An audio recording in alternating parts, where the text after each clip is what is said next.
another Peugeot Expert. Is a black cab taxi.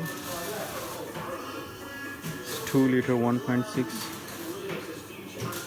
The clutch has been gone, so I'm going to take out the engines because there's not much enough space to take the gearbox out. So it's a quite big and quite heavy engine, and it's very narrow space. It's take around about 6 hours or 7 hours to complete the job, to change the clutch, flywheel. So I already spent 1 hour to open all the suspension,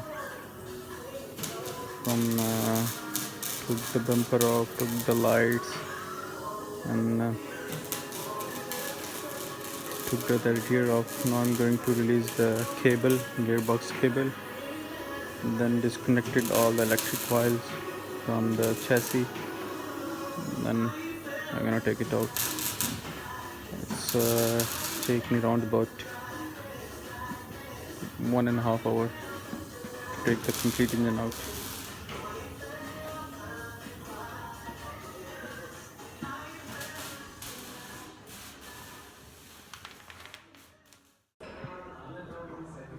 I took the engine out because I told you before the last video, it's a clutch problem, because when the car is in the gear, so it's make vibrating.